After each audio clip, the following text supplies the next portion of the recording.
Hello, everybody. Welcome to our fifth webinar in the 2022 Smart Building Series.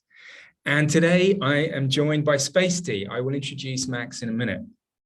And we're going to discuss our joint white paper, which you can see here, the three-step guide to your holistic building experience journey. And we've been working with the guys at Spaceti on this for the last few months. And we're really excited to show you it today. So we're going to go through a summary of it, but we really want people to go and download it as well. So you can go and do that now if you want. And we've put the link in the chat box for those who can find that. I think if you go to the menu bar, you're going to see that. Click on chat, you'll be able to see the link there to download it. It's www.spaceti, that's spaceti.com/whitepaper, all one word. So what's the basic premise? Well, I think we know, and what we discuss in this white paper is that the smart building development journey is an iterative process. It is not a one-off technology delivery project. So, when we were putting this white paper together, we were thinking about how companies can move along their smart building journey most effectively to reach their goals. So we came up with this three-step model, which is around passive, active, interactive stages. And it describes the process that companies can follow to move along this journey to eventually deliver a holistic smart building.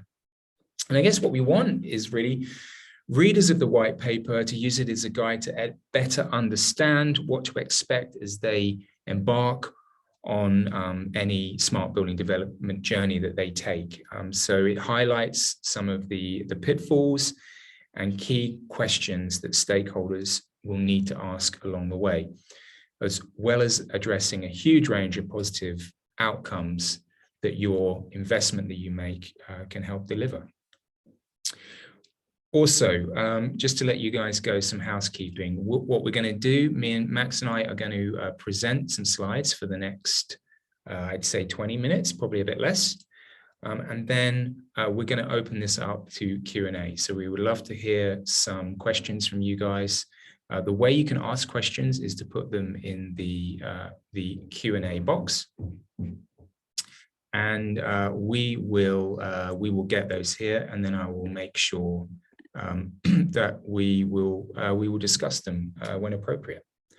So let's get on. Oh, another thing, of course, we are recording this session as well. So if you really find this interesting and you want to share with your colleagues, then you'll be able to do that when we put up the recording. So, sorry, that was a long-winded introduction, wasn't it, Max? Welcome. Please introduce yourself. Hello, everyone from sunny Madrid. I'm right now actually at Warner Music Station, and where we have our technology deployed and officially announced yesterday. I'm Max Verteletskyi, one of the co-founders and CEO of Spaceti. We are a prop tech innovator. We've been on the market since 2016, pioneering technologies for improved building experience, improved workplace experience, and overall analysis.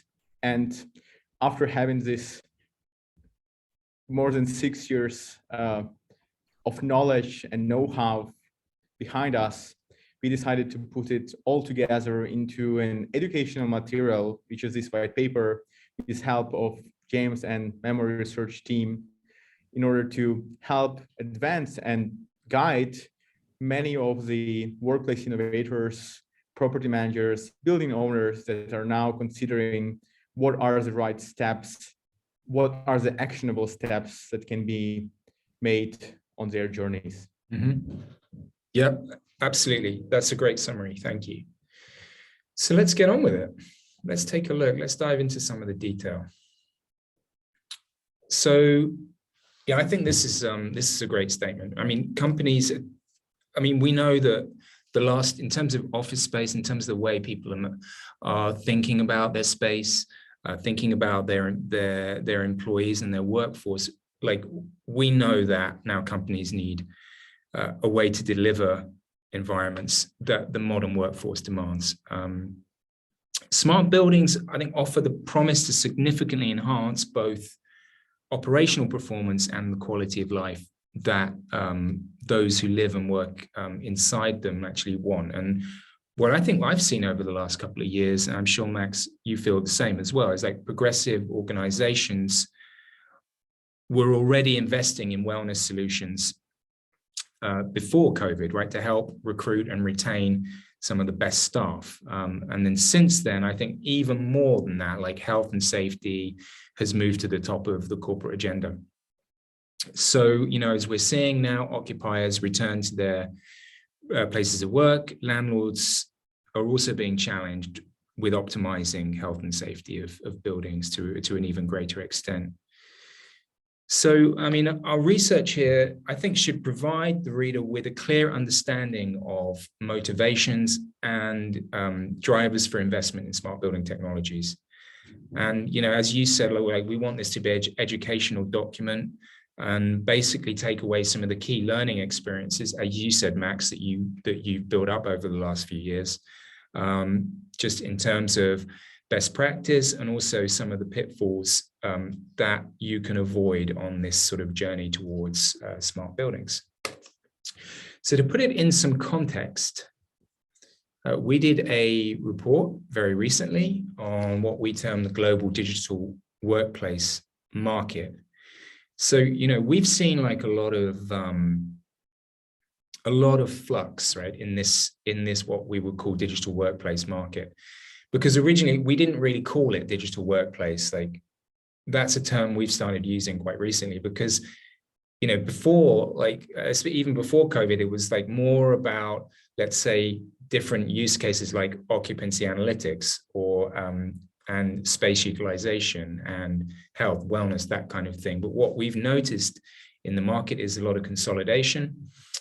So we've taken that into account, but looking at that specifically in office buildings, you know, when we did our last survey, we built a bottom-up model that it looks at all of the different vendors in this space in commercial office.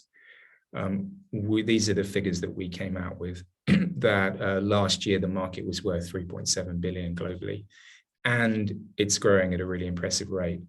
And since, you know, and since we did the previous report in 2019, like, we absolutely saw that that growth rate that we'd predicted was consistent. And, you know, I can see this market being worth at least 9.2 billion by 2026. So I think that just to put in context about what the opportunity is here, how people are really taking on the idea and the concept of digitizing their workplaces to help optimize their space. And, you know, that's all great. There's lots to do, but it's not as simple as perhaps some people might think. So let's then dig in a little bit to what some of the key findings are with this white paper, and especially with this three-step model, which we've called the passive and interactive dynamic model.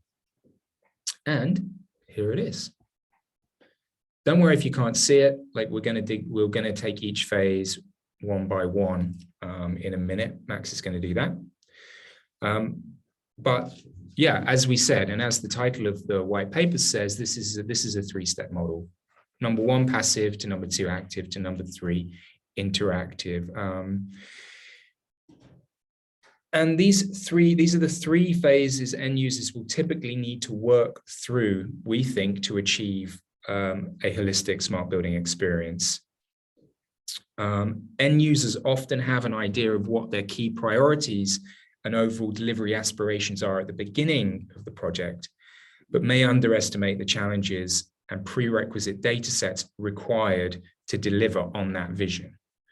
And which is why, as I said previously, we think this kind of iterative process is easier. It's almost like, walk before you can run, right? And these are the kind of 3 steps we think that make the most sense if you want to, go on that journey. So I'm going to hand over to Max now here, and he's going to go through each of those 3 steps in more detail.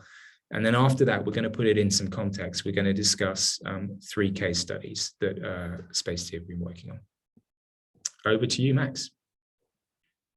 Thank you, James, for handing over. So the first step we describe as passive. It's all about the data being collected from the different components of the building. Either it being building data on things such as air quality, environmental data, levels of CO2, temperature, humidity, energy, that can come either from sources such as BACnet protocols, KNX protocols, existing building infrastructure, or a set of IoT sensors that can be deployed at any time or retrofitted to buildings.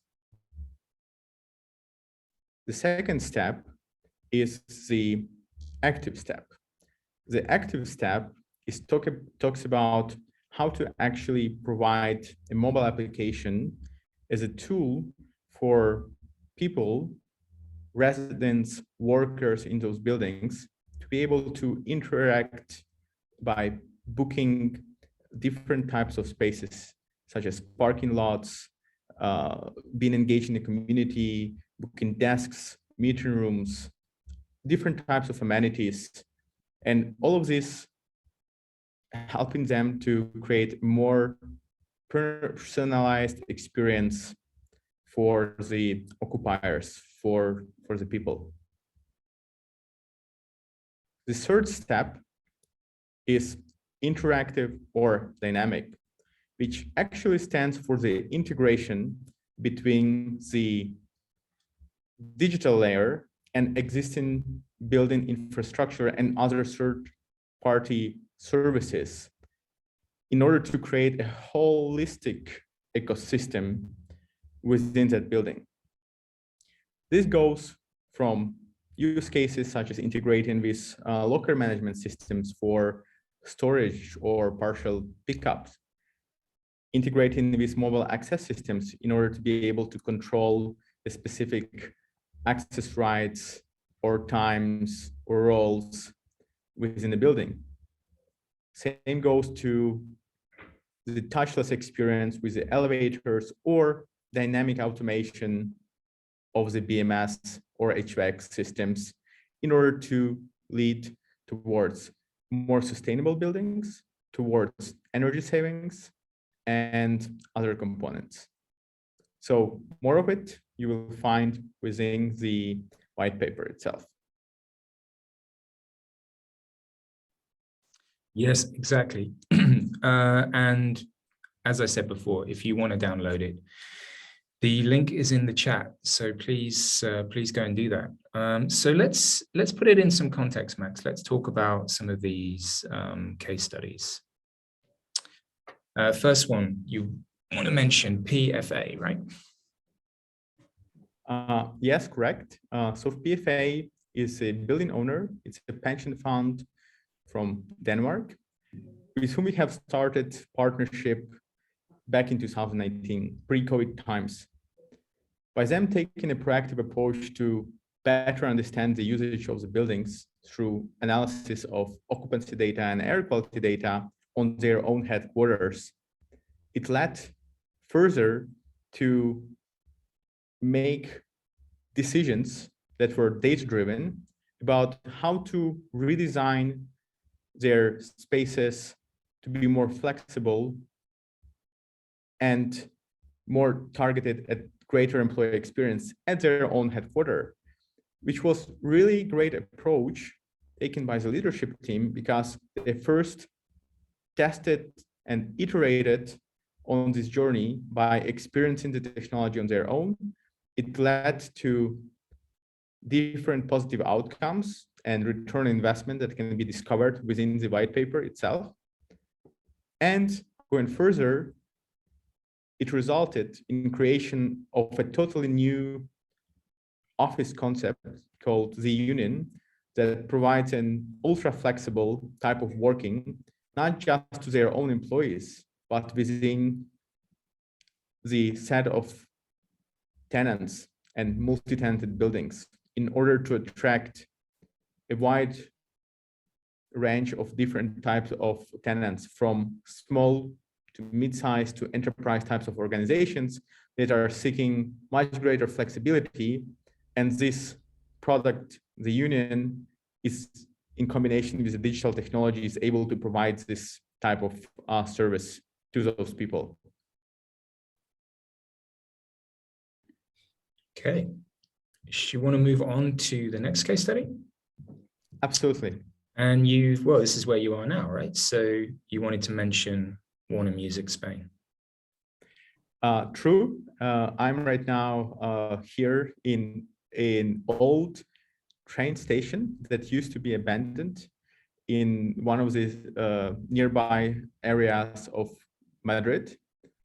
And it was taken as a really inspirative transformation of old to modern to attractive to more cultural hub for music. It's called the Music Station. And this hub is a totally new concept of co-working that is targeted at specific group of people and industry, artists, creators, makers of videos, digital creative content, enabling them to get access to unprecedented amenities from desks, meeting rooms, but also studios, music theaters, recording sessions, and educational facilities, special types of equipment, amenities that they can use 24/7.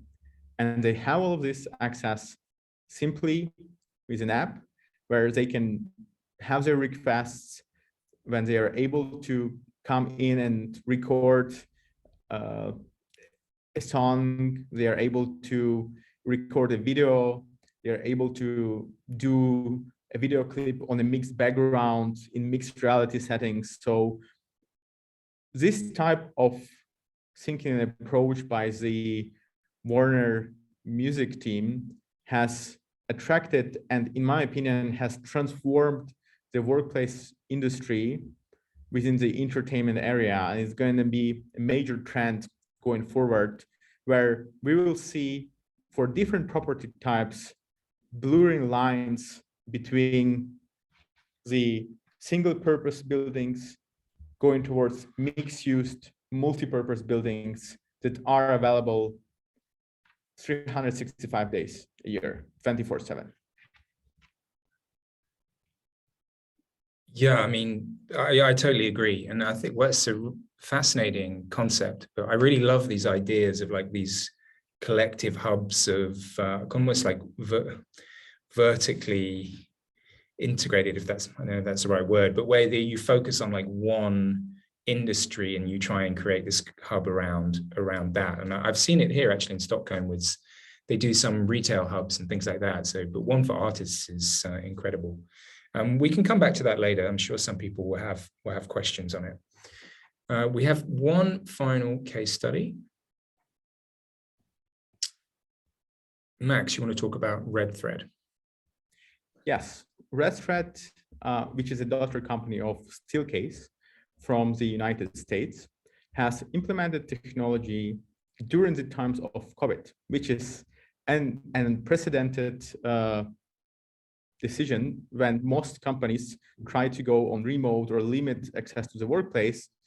Red Thread was actually figuring out a way how to enable a healthy way of accessing the workplace for their workers.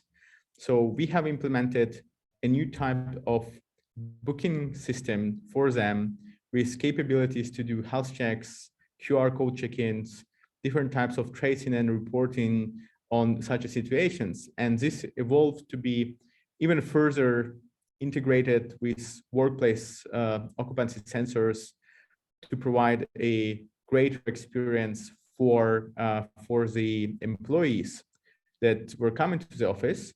And it led to the fact that Verteletskyi became, from a customer of Spaceti, a partner who is now distributing our solution in the US market. We're selling it to other companies while adding on top their technology integration expertise, implementation expertise, and audiovisual equipment. So we managed to deploy multiple tens of locations for other customers in the US thanks to this cooperation. Again, super interesting, because AV integration actually isn't one that I come across very much. So it'll be interesting to dig into that in a little bit. An example of that, James, could be how we managed to save significant costs to a client who was considering to implement a people counting solution based on new type of sensors. But when we realized that they have a certain kind of AV equipment already installed and bought, we managed to turn all of these AV cameras into people counting devices that send the same level of data with high level of accuracy to provide the workplace analytics on top. Yeah, there's a brilliant example of integration, I think, because I think sometimes people don't know what they have already, right?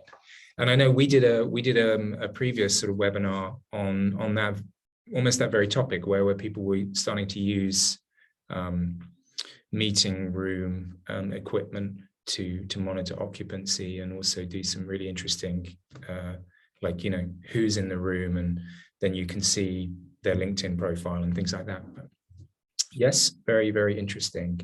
That is, for the slide perspective, like that is everything we were going to cover today.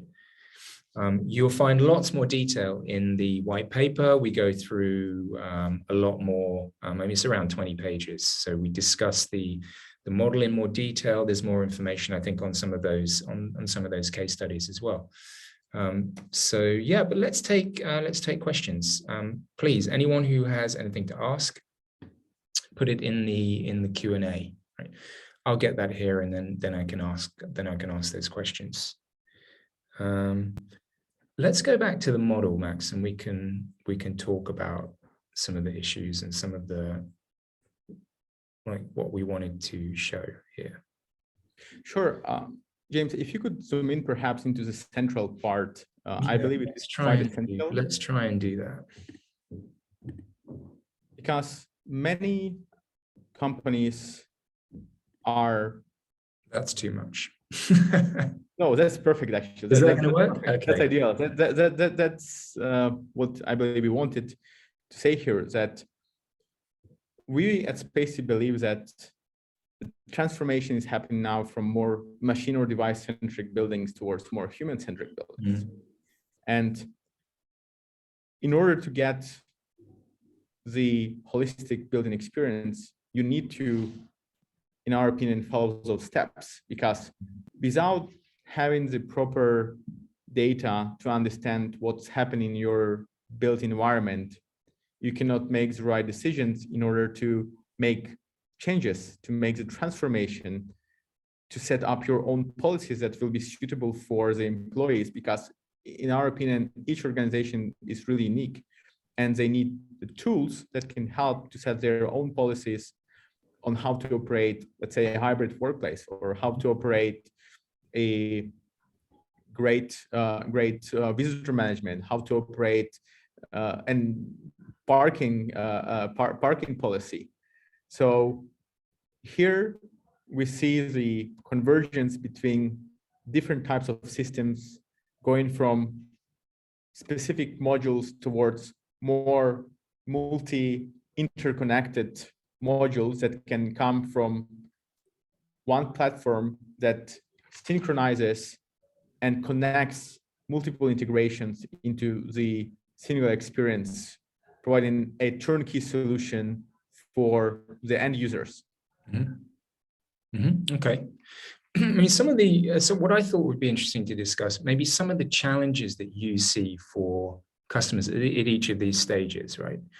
So with passive, like it occurs to me sometimes, when I talk to people as well, it's like yes, we want hardware to be agnostic, right?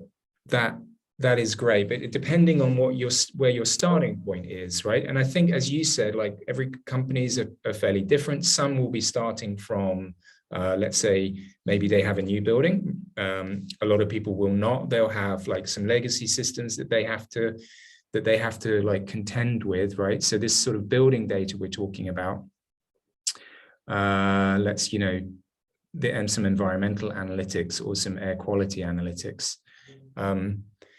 Is it hard, like when you're engaging with customers on the passive level, what do you hear as some of their key challenges at that point? I would say that it's really important to measure what matters. And for different types of organizations, for different geographies, it can be different things. For somebody, it is really important to know the levels of air quality in their environment. We've seen cases where it helped significantly to identify, let's say, high levels of CO2 or lack of proper ventilation in, let's say, meeting room environment, or even an office environment that, for example, was fully naturally ventilated, that certain areas were not being penetrated by fresh air sufficiently. So it helped to identify those zones, identify those gaps. At the same time, for others, it can be about deeply understanding what is actually happening on the space utilization data of their desks, how specific departments are using and utilizing the resources that are available to them.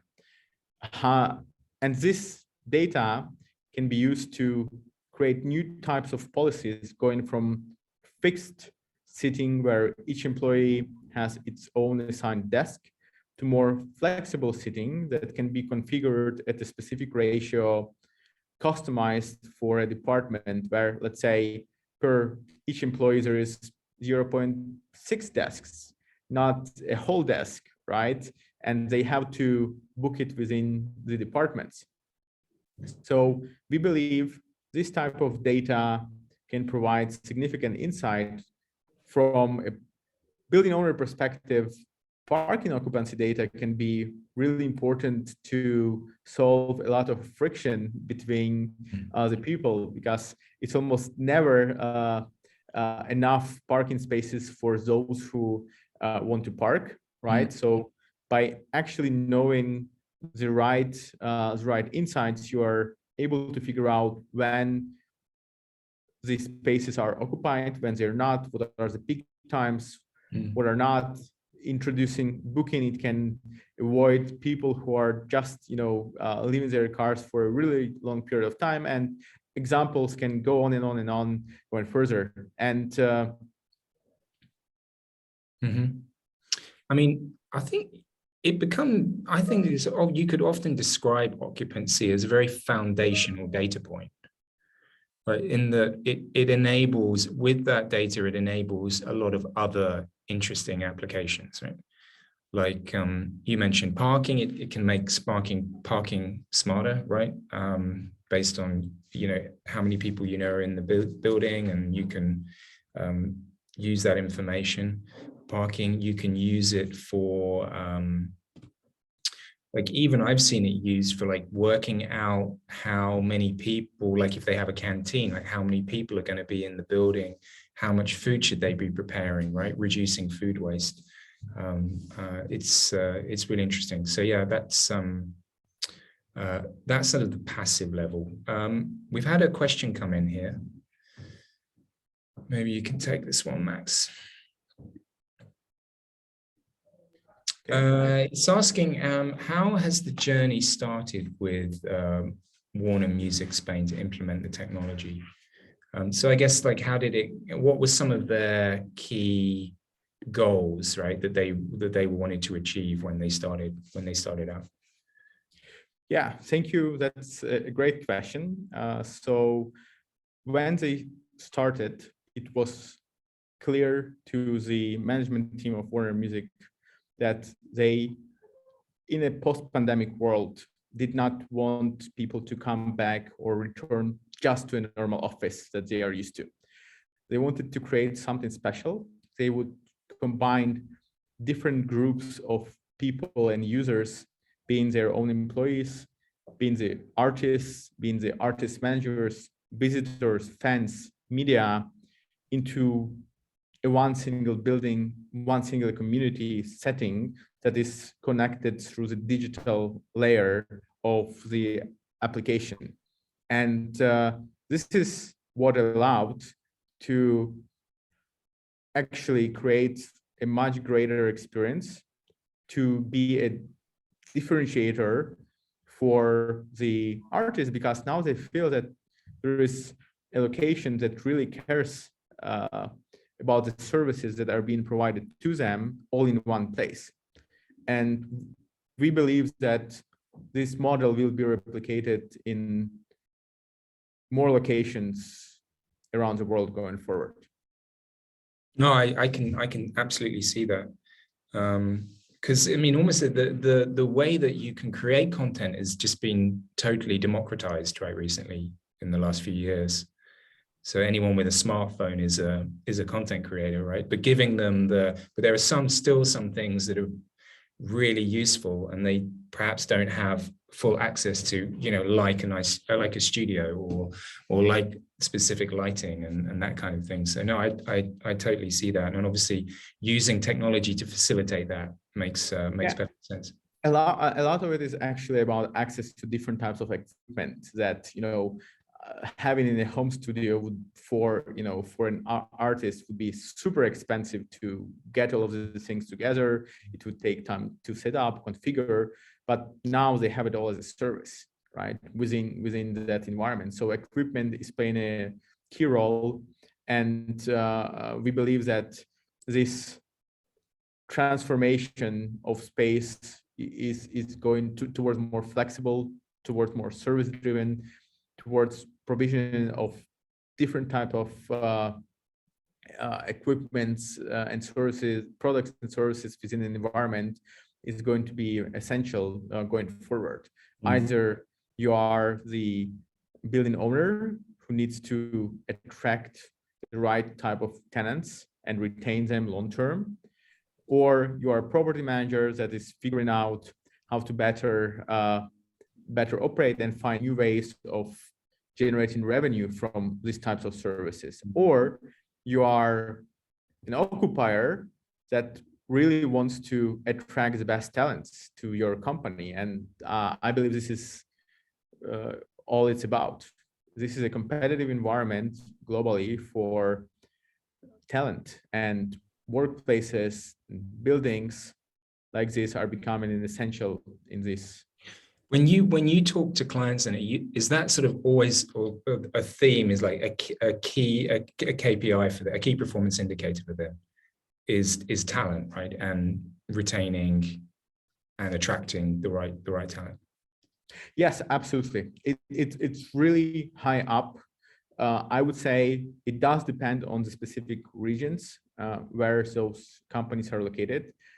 In terms of how much high within the priority metrics this falls in, which, by the way, if you look at some of the KPIs or say the ROI components that are being discovered in the white paper, it clearly shows how the pyramid goes between the occupant or people-oriented things and user-oriented things toward more facility and operational building infrastructure. So it's quite interesting discovery, and we really hope that you will enjoy reading through this white paper, and please feel welcome to once again download it via the link.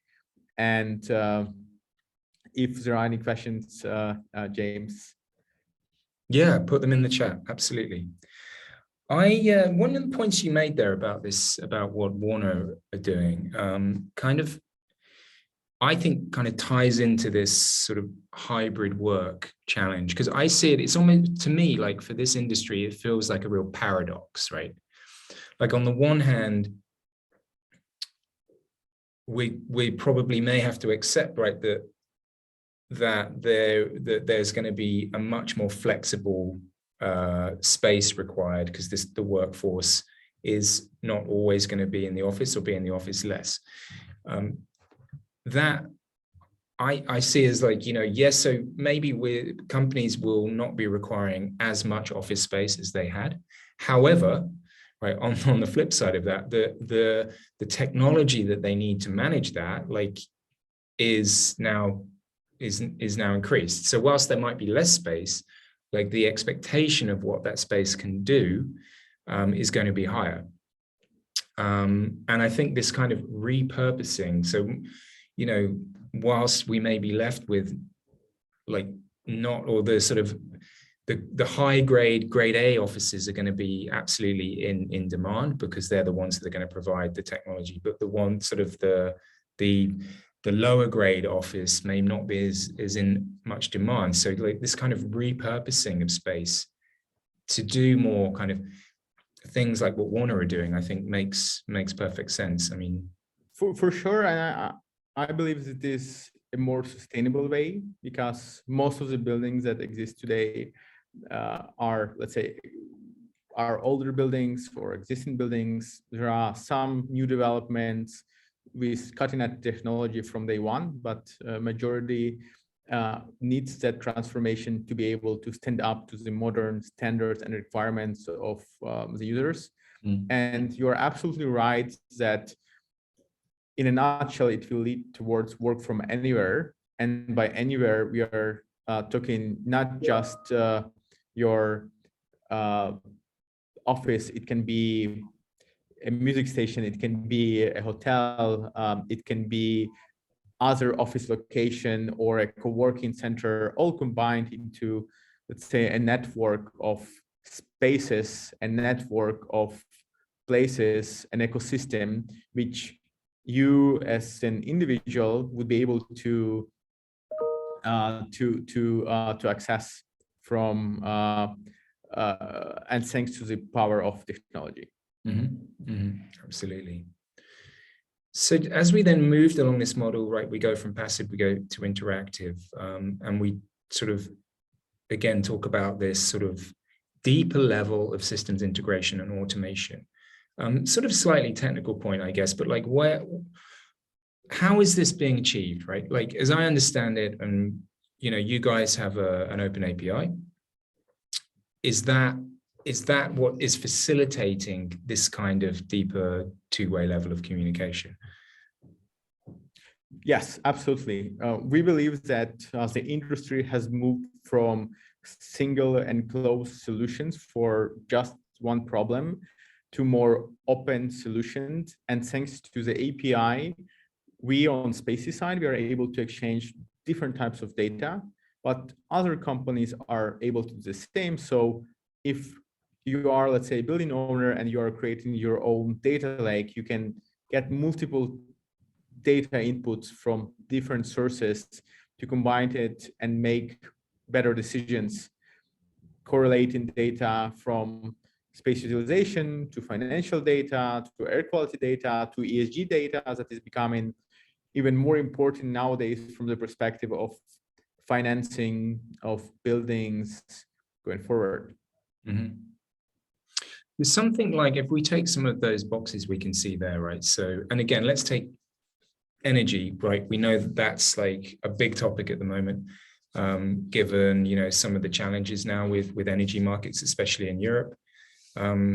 Massive interest in like BMS automation and control, HVAC control optimization, those kind of things, which can, like, when done properly, like, can really actually you can really reduce your energy utilization in building. There's a lot of waste, right? Anyway, how can you maybe talk through like a little bit about how then that kind of equipment can become integrated into what we're talking about, into this more Sure, absolutely. I can give an example, actually coming from PFA.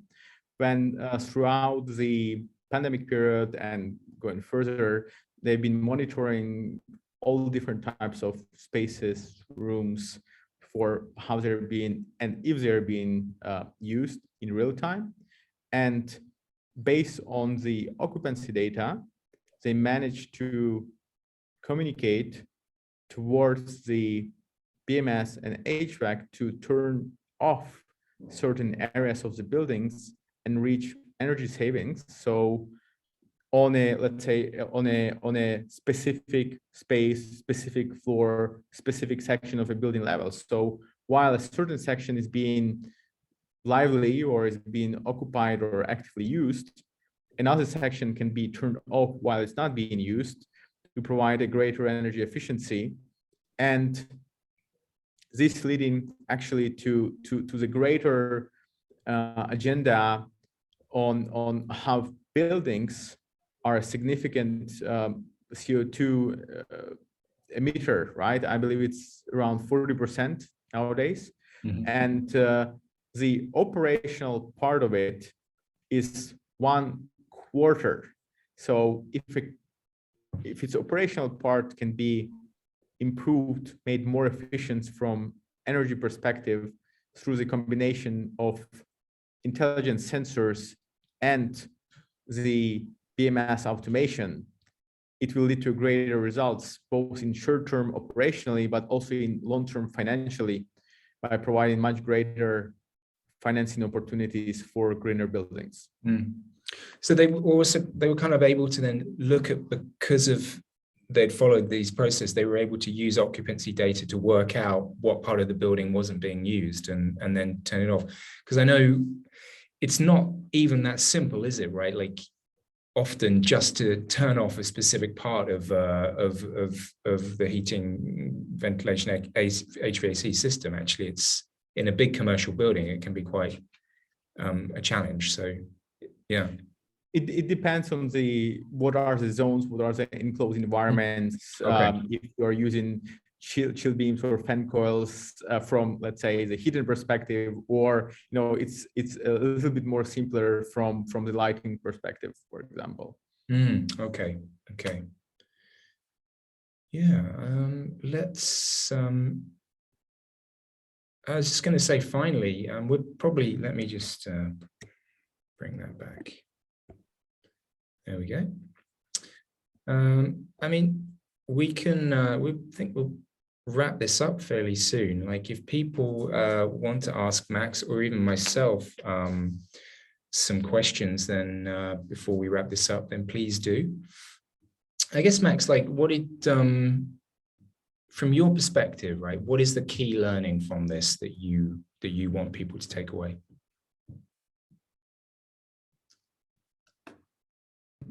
The key learning here, in my opinion, is written in this statement that it is about the journey. You should not be afraid to take that step on the journey in order to be able to iterate and get towards the right level of experience you're looking for your buildings. Thank you all for joining us today, and please feel welcome to download it. Please feel welcome to follow up. We are offering actually a free session, guidance, consultation to help you on the journey, as well as a 1-month trial of the technology. So really looking forward to that. Great. Yeah. So download that white paper. You'll be able to take up that offer from Max. Yeah, no, I absolutely. I think to echo what you said, often, I think, well, two things really. One is that like it's about a clear idea of like goals, right? And the value proposition that you want the technology to add. So whereas perhaps just beginning your journey thinking about the technology is the wrong thing to do, it's more about thinking about the overall goal for the business that you want to achieve, and then you can fit the technology to do that. And these steps that we've laid out, I think, are probably a very appropriate way of doing it. So, and again, for example, the passive stage, even if you're right at the beginning of the journey, you can think about even doing a proof of concept, right? You don't have to jump into doing a whole building. You can do a level of you can do one floor of a building, see how that works and grow from there and grow on your journey as you go. Good stuff. Well, Max, really appreciate you taking the time today. One more time, we'll give you the URL there. It's spaceti.com/white paper. Go and download it. Just also left to say that we have recorded the session, so we will be sharing that recording at some point. So yeah, please share it with your colleagues if you want, and look forward to having everybody on another session sometime soon. Thanks again. Bye-bye. And thanks, Max. Thanks, Spaceti. Thank you. Bye-bye. Bye-bye.